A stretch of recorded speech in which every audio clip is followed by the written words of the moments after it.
Hi అండి, ఎలా ఉన్నారంతా బాగున్నారా? Welcome to my channel.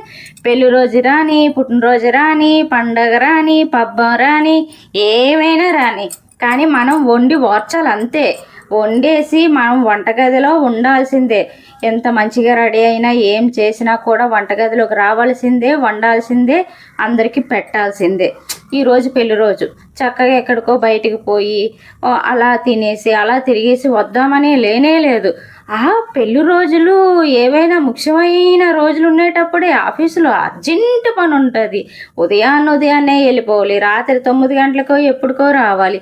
అదేటో మరి తప్పించుకోవడానికి అంటారా, లేకపోతే నిజంగా పని ఉంటుంది అంటారా?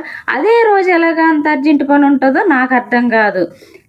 ఇంకా ఆ విషయం వదిలేస్తే, నేను పెళ్లి రోజు కదా, కొంచెం మనకి సోమవారం పడింది కాబట్టి ఏకాదశి ఒకటి మనం ఏమి తినాం కాబట్టి కొంచెం గారెలు కొంచెం పులిహోర చేస్తున్నాను. మరి అదైనా చేసుకొని తినాలి కదా, మనమైనా తినడానికైనా చేసుకోవాలి కదా.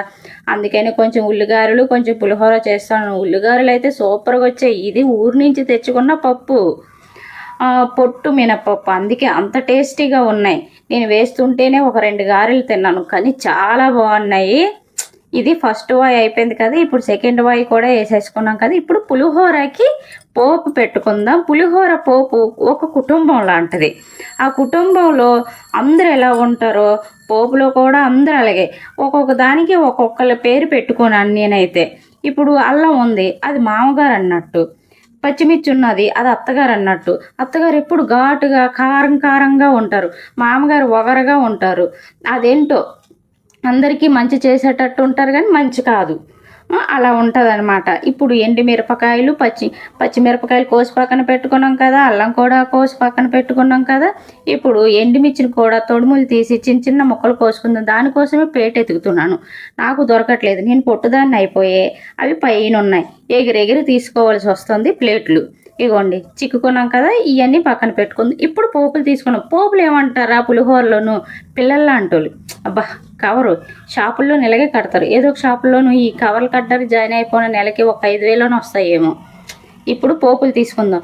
పోపులు ఏమంటారా, మన పిల్లల అంటోళ్ళు. పులిహోరలో పోపులు ఎంత ఇంపార్టెంటో ప్రతి కుటుంబంలోనూ పిల్లలు కూడా అంతే ఇంపార్టెంట్. పిల్లలు లేని కుటుంబం సంతోషం ఉండదు కదా. అలాగే పులిహోరలోనే ఇవన్నీ పిల్లలతో సమానం అన్నమాట. ఇప్పుడు ఆవాలు, పోపు మినపప్పు, శనగపప్పు వేసుకున్నాం కదా ఒక ప్లేట్లోను. జీలకర్ర తర్వాత వేసుకుందాం. ఇప్పుడు వీటితోనే వేసేసామంటే మాడిపోతాయి, అందుకే ఇవి కొంచెం వేగినాక జీలకర్ర వేసుకుందాం. పల్లీలు చాలా ముఖ్యం. మనం ఎక్కడ అనేసి అడుగుతారా? ఇగో కళాయి పెడుతున్నాను కదా, కళాయిలో ఆయిల్ పోస్తాం కదా, అదే మనం ఆయిల్లోని వేపితే కదా ఇవన్నీ టేస్ట్ వస్తాయి. అలాగే మనం ఇంట్లోని అన్ని పనులు అన్నీ చేస్తేనే కదా ఇంటికి ఒక అందం. అలా అన్నమాట. పల్లీలు వేసేసుకున్నాం కదా, కొంచెం పల్లీలు వేగినాక మనం మిగతా పోపులన్నీ వేసేసుకుందాం.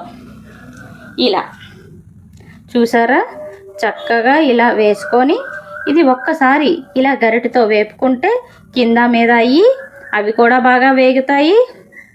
మీరేమంటారు? పులిహోర ఒక కుటుంబంతో పోల్చానంటే మీరేమైనా కోపం పడుతున్నారా? ఇందాక చెప్పాను కదా, ఈ సగం వేగినాక జీలకర్ర వేస్తానని. జీలకర్ర వేసాను కదా, ఇప్పుడు వేపుకుందాం. ఇప్పుడు అత్తమ్మని వేద్దాం. అంటే ఎండుమిర్చి, పచ్చిమిర్చి చిటపటలాడుతుంది, కారంగా ఉంటుంది, కానీ రుచినిస్తుంటుంది అత్తమ్మ, అందరూ కాదు. ఇప్పుడు మామగారిని వేద్దాం. అల్లం, ఇది కూడా బాగుంటుంది. అత్తమ్మని మళ్ళీ వేసాం. ఎండుమిర్చి కూడా అత్తమ్మే, పచ్చిమిర్చి కూడా అత్తమ్మే. ఇవన్నీ వేసి వేగినాక ఇంకా మన భర్త గారు ఎక్కడంటారా? ఆ కలుపుతున్న అన్నమే మన భర్త గారు. అన్నం లేకపోతే ఇవేవి లేవు కదా. బియ్యంతో అన్నంతో సమానమైన భర్త గారు. ఈ అన్నం లేకపోతే ఇవేవి వేస్టే కదా. మీరేమంటారు ఫ్రెండ్స్? నా మాటలు మీకు నచ్చితే ఒక లైక్, షేర్, సబ్స్క్రైబ్ చేసుకోండి. ఇది మా పులిహోర, ఇది మా పెళ్లి రోజు స్పెషల్ పులిహోర, గారెలు, ఉదయం చేసిన పాయసం. ఇవన్నీ చూపించలేదనుకోండి నైట్కి ఇప్పటికి ఈ వంటలు సరే, కానీ ఉదయానికి కావాలి కదా మనకి టిఫిన్కి. అందుకే టిఫిన్ కూడా నానబెట్టుకున్నాను. టేస్ట్ చూశాను, సూపర్ వచ్చింది. మా ఆయన కూడా కొంచెం టేస్ట్ చూస్తున్నారు పులిహోర కలిపి. ఇప్పుడు మనం రేపు ఉదయానికి టిఫిన్కి ఇడ్లీ పిండి కలుపుకుంటున్నాం. ఇదంతా వెన్న ముద్దల్లాగా కొంచెం కొంచెం తీసుకొని రుబ్బుకున్న మినప్పప్పులు, మినప్పిండిలు ఇవన్నీ వేసి కలుపుకుందాం. ఇది మా ఊర్లో ఇడ్లీ షాపులు ఉంటాయి కదా, వాళ్ళు ఇలాగే కలుపుకుంటారు. మేము చిన్నప్పుడు అయితే దీన్ని చాలా వింతగా చూసేవారు. ఇప్పుడు కలుపుతుంటే ఆ ఫీలే వేరు. ఇలా కలుపుతుంటే చాలా ఎందుకు బాగుంటుంది, నాకు అది నచ్చుతుంది అలా ఇడ్లీ పిండి కలుపుతుంటే.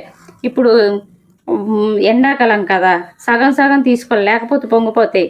ఇంది మీద పెద్ద ప్లేట్ పెట్టి ఇది పెడితే ఒకవేళ పొంగినా